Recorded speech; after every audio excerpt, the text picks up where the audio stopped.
Are you thinking about cruising the Mediterranean? Well, don't book anything until you watch this video because trust us, we're going to give you some key tips to make your Mediterranean cruise an unforgettable experience. We're going to help you save money from making key mistakes that can turn your trip into something stressful. Hi everyone, I'm Rick. And I'm Andrea. We live here right here in Italy, and we've done more than 20 Mediterranean cruises. 20? 20. For this reason, today we are sharing our top tips so you can get the most out of your own Mediterranean adventure as well. Let's begin by talking about itineraries. So, first thing first, not all Mediterranean cruises are created equal.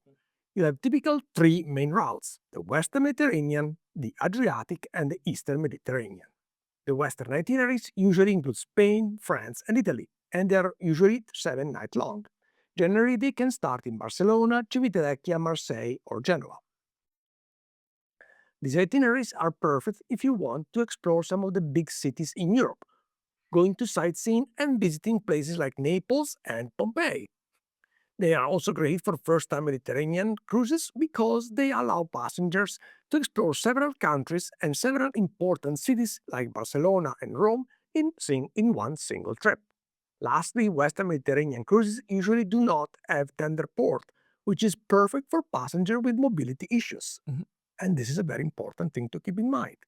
And of course, the Adriatic routes focus on places like Italy, Croatia, Montenegro, and some of the Greek islands. And these cruises are also usually 7 nights long, and they usually begin in either Venice or Trieste. Now, these itineraries focus more on the smaller ancient towns like Dubrovnik in Croatia, or Corfu in Greece, or Kotor in Montenegro. And they offer the passengers the opportunity to explore some very picturesque ports. Also, the Adriatic Sea, being a sheltered body of water, is less prone to rough seas, which makes it a great place for passengers who are prone to seasickness.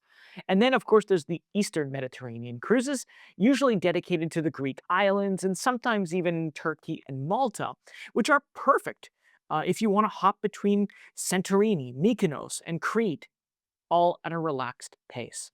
These cruises are also often 7 nights long, and the most common departure port is Piraeus, which is the port for Athens. But there's also other itineraries for Venice, Trieste, and Istanbul. And these cruises are perfect for travelers looking to relax on a beach and sunbathe. Yeah, because some of the islands have very small or no cruise piers, it is not unusual to have tender ports in this itinerary. This can be a little more problematic for passengers with mobility issues, so keep this in mind when you book at Eastern Mediterranean cruise.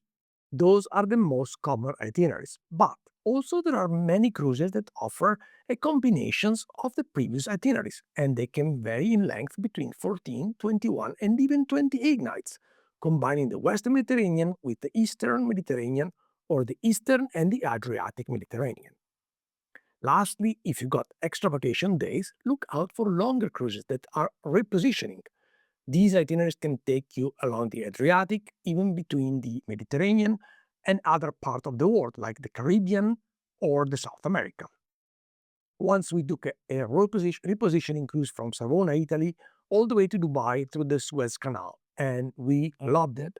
Unfortunately, that itinerary is no longer available anymore due to the geopolitical reason, but we hope it comes back in the future because that was stunning.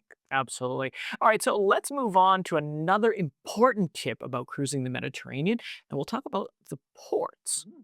Now, if you're used to cruising in Alaska or the Caribbean, you probably have docked in a port and you're used to having all the attractions within walking distance. So in the Mediterranean, one of the first things that first timers often don't realize is that the port, or at least the name on your itinerary, isn't always the city that you want to see. Remember earlier I mentioned Piraeus? It's about an hour drive to Athens. You can't walk there, right? Other examples include Rome, which actually docks in Civitavecchia, about 90 minutes away by car. By the way, we made an entire video about reaching downtown Rome from Civitavecchia, and you can watch it up here. Now, most cruise lines show their itinerary, Civitavecchia, for example, with Rome in brackets. Same thing with Florence or Pisa. Ships usually dock in Livorno, which is usually about an hour away. Now, it's nothing to worry about, but you want to know this when booking your excursions. You'll have to consider the travel time between the port and the city center to avoid missing your all on board time. Also, some of the cruise terminals in the big cities of Europe, like Marseille, Piraeus, Civitavecchia, and Barcelona, for example, they're all located in commercial ports with a lot of containers and heavy lifting machinery. In other ports like Naples, Genova, Palermo, or Malta, well, the cruise terminal is right in the city's center, walking distance from all the major attractions in the city. Lastly, Venice Cruise Port deserves a chapter on its own. Since August 2021, big ships have not been allowed to sail in Venice city center anymore. For this reason, the Venice Cruise Port has been moved, and we were disappointed because our ship was supposed to leave there in 1 month before it Mhm. was changed. Yeah.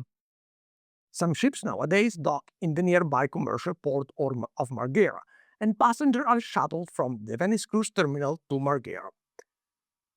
Other cruise lines decided to dock in ports like Ravenna, which is about 150 kilometers south of Venice, or Trieste, which is located 160 kilometers north of Venice. So if you look at your cruise itinerary and you see Ravenna, bracket Venice, keep in mind that you will not be in Venice at all. You don't even get Venetian food in No. Ravenna.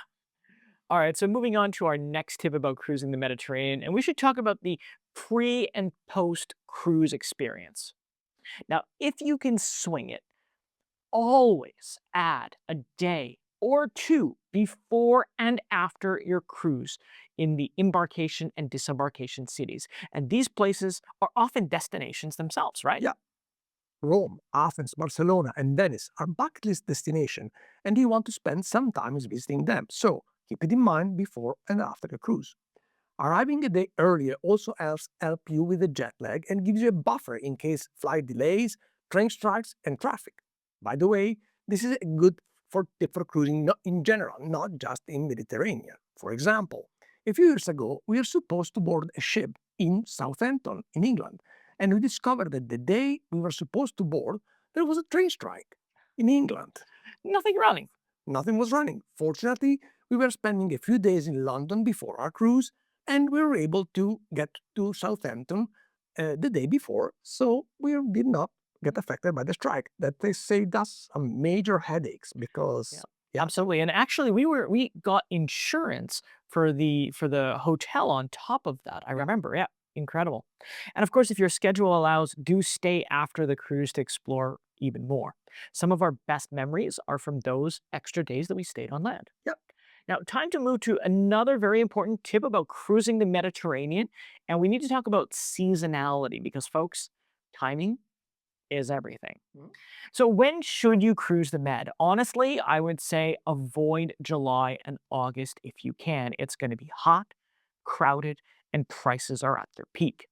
In July and August, temperatures in Rome or Athens can easily reach 40 degrees, making it extremely sweaty and uncomfortable for people to explore. In our opinion, the sweet spot are the shoulder seasons. That's May and June and September and October. The weather is still fantastic with mild temperatures. The crowds, of course, are smaller than in July and August, but don't get us wrong. Rome, Athens, Barcelona, there's still going to be crowds there, mhm. but way less than July and August. And for this reason, we strongly recommend you to book all your attractions in advance to at least avoid wasting hours of your time to get into places like the Acropolis in Athens or the Sistine Chapel in Rome. By the way, you can scan this QR code to buy the skip the line tickets for the best attractions in Rome and Athens. Also, prices for the cruise, hotels, and flights are often lower during the shoulder season, so you can score a much better deal than in peak season. Lastly, if you prefer a much more adult experience during the shoulder season, well, the kids are going to be back in school. For this reason, you'll enjoy a much quieter ship with less kids running around. It is also worth mentioning that there are a few cruise lines that sail the Mediterranean year-round. We took several Mediterranean cruises in the winter and we loved them. In fact, we made an entire video about cruising Mediterranean in the winter and you can take a look up here. It was fantastic. Now, let's explore another important aspect about cruising the Mediterranean and we will talk about choosing the right ship for you.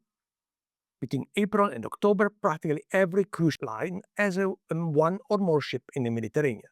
And for this reason, there is every kind of ship available for you to choose from. Each type of ship has advantages and disadvantages. Let's start with the bigger ship. These are basically floating resorts. You'll have water parks, Broadway-style shows, tons of dining options, but because of their size, they often cannot dock in smaller ports. Also, bigger ships have more passengers with lots of families with young children. So, if you're traveling with kids, those ships are ideal for you. However, if you prefer quieter and more adult crowds, then you should pick a smaller ship. Also, smaller ships can reach smaller ports and islands that big ships cannot reach. That's a really good example, right? Yep. For example, some of the most charming ports, for example, in Croatia and Montenegro, well, you can only get there with the smaller ships. Mhm. All right, folks, time to move to another tip about cruising the Mediterranean, and we should talk about when you should book that cruise. And the answer is we always tell people don't wait until the last minute to book your Mediterranean cruise. The best cabins, the best prices are available at least 8 to 12 months in advance. Mediterranean cruises are really popular and they sell out. When you book early, you often get more choices for departures, itineraries, cabin location. For instance, you prefer midship for less motion, or the type of cabin and the perks. Also, if you're traveling from North America, South America, or Australia, booking early gives you the opportunity to get the better price on your flights as well to your port of embarkation as well as disembarkation. This brings us to another very important aspect of cruising the Mediterranean. Often, cruise lines offer itinerary that are start in one city and ends in another. That's true. They do that here. Yeah. For example, you board your ship in Civitavecchia and you end your cruise in Barcelona. This is very important to consider when booking your flight, because when booking a flight that arrives at one airport but departs from another airport, it might cost you way more money. Mhm. Moving on to another tip about cruising Mediterranean, and we will talk about cabin types. When it comes to choosing the right cabin on the Mediterranean cruise, think about how you'll actually use your room. Mhm. If you plan to spend most of your time ashore exploring ancient ruins and charming seaside towns, an interior cabin can be a smarter way to save some money. You'll hardly be in the room except to sleep and shower.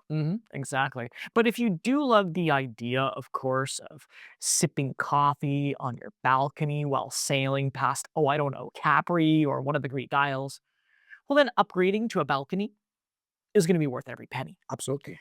Also, consider location. Midship cabins on lower floors generally experience less motion, which is great if you're prone to seasickness, but it also means they're more expensive. Now, other cabins, like near elevators or aft of the ship, the back of the ship, they may be more convenient, but they might come with more noise. The right cabin is really about matching your cruising style with your budget and comfort level. For us, we usually go with balcony cabins because we love the fresh air from outside, and some of us love to keep the balcony door open. All the time. We also prefer cabins that are towards the front of the ship because it's less likely that you're going to hear the engine noise. Now, let's explore one mistake that we do see first timers making over and over again, and that's spending too much on exchange rates. If you're cruising on a mainstream cruise line that's Princess, Celebrity, Royal, and CL, currency on board is going to be US dollars. However, if you're cruising within a European cruise line like Costa or AIDA or maybe even MSC, the currency on board is going to be euros. Now, this is not going to affect you too much because you'll be settling your onboard bill on your credit card.